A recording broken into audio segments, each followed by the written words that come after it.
spending billions of dollars, sending a handful of people to explore space. Surely there are far more important things we can do with that money right here on the Earth. Madam Contest Chair and fellow adventurers, it turns out that space exploration and the establishment of permanent, self-sufficient off-world presence will become our most important activity, according to many experts, in the 21st century. I originally worked as an aerospace engineer, and so not surprisingly, I spoke about the technical and scientific aspects of the program. But after my talks, people would ask me to justify the program, the enormous expense. I would tell them about the standard benefits, things like technological spin-offs, like microelectronics, or jobs, wealth creation, national prestige, and of course the enhancement of new science.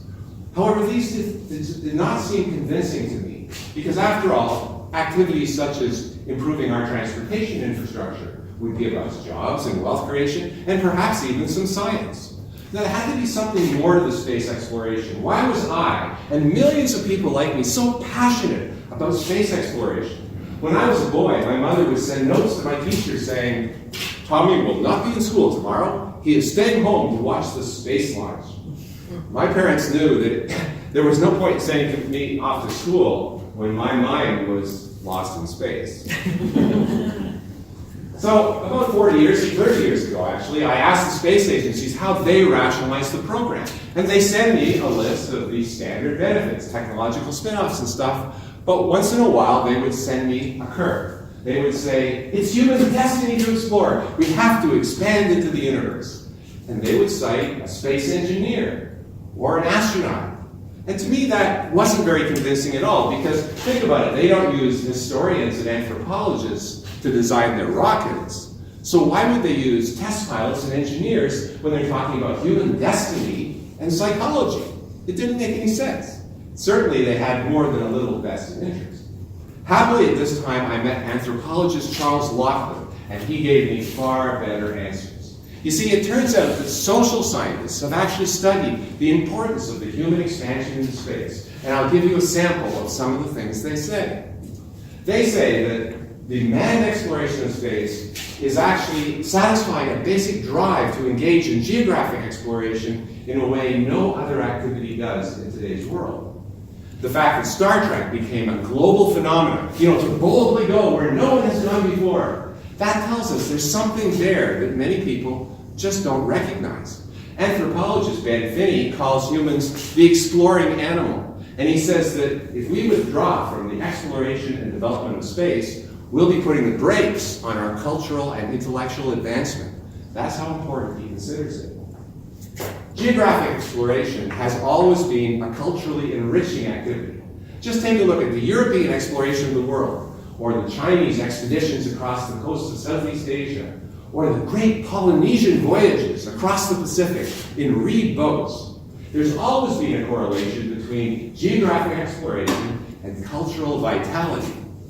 Historian Stephen Pine says the following: "Choosing to explore the solar system will not, by itself, assure us continued status as a world civilization. But choosing not to explore will ensure that we will not retain that stature." Now, robots are not enough. We need real red-blooded astronauts because they become our heroes. Sharing adventures with other people have been a great psychological benefit to humanity ever since our ancestors told stories around the fire.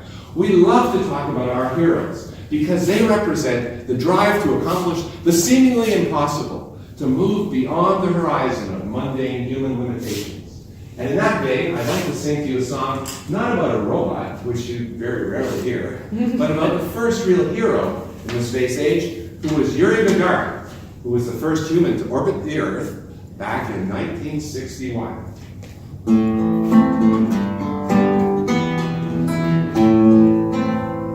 Gagarin was the first back in 1961, when like Icarus and gone, he rose to reach the sun.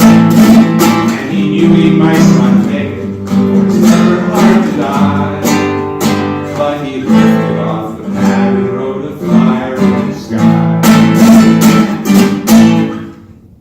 Experts tell us that the human expansion into space will be accelerating our next phase of evolution. And if you think about it, it makes sense. Astronauts are chosen because they have special characteristics to survive the hostile environment of space. They have to have good health, high intelligence, work well as part of a team. They have to have good environmental consciousness, and they have to have a good tolerance of environmental extremes. That would make Ottawa residents obviously very good candidates.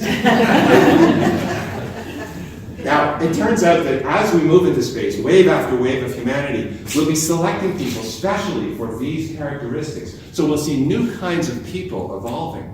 So as much as possible, with the enormous distances involved, we're going to want to stay in touch with our extraterrestrial cousins, for they may have things to teach us that we cannot even imagine. So I'd like to end off with a little bit of a conclusion from Fire in the Sky. No cradle lasts forever, every bird must learn to fly. But we're going to the stars, see our fire in the sky. Madam Contest Chair.